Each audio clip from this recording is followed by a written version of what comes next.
what I want to do is see which side he's most sensitive on at his pole. So I take the tongue out opposite the side that's most sensitive. And he's a big guy. And when they're tall like this, they tend to use their height to their advantage to get away, but just stick with it. There you go. They'll let you get it eventually. And then once you do, and once they let you, they'll start to really enjoy it. So all I'm doing here is I'm just holding onto the tongue. I'm holding it at about 45 degrees to the face. I'm not pulling it, I'm not yanking it. And please, please don't pull your horse's tongue and don't yank your horse's tongue. All you gotta do is hold it and let them do the work, like you can see he's doing right now.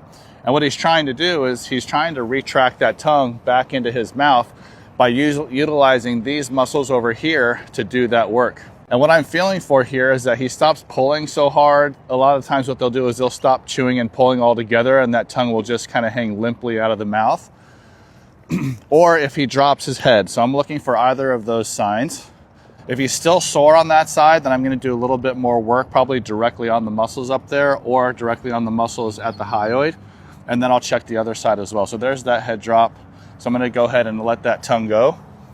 And once I let it go, I'm going to let him lick and chew and yawn and head shake and take some deep breaths and whatever it is that he wants to do. And then once he's done, I'm going to go ahead and recheck it. But you can see his head position's getting really low. That's a really good sign. It's a sign that they're dropping into that parasympathetic. Good. So I'm going to go ahead and recheck this side.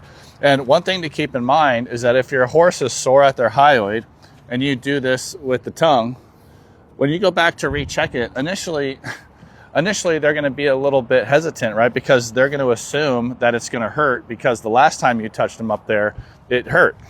So if he does act like it hurts, just stick with it for a second and allow him to figure it out. Don't pull your hand off just because he's acting like it's hurting.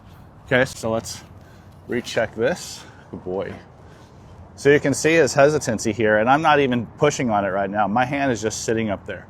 So just let him realize that it doesn't hurt anymore. Good boy. Good boy. Easy, easy. Let him figure it out. Good boy.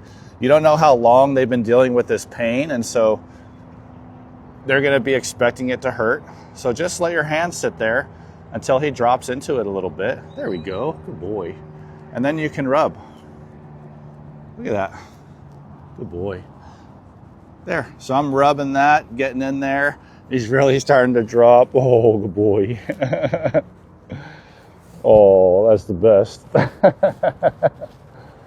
lot of people ask, do the horses ever say thank you? Yeah, absolutely they do. Good boy.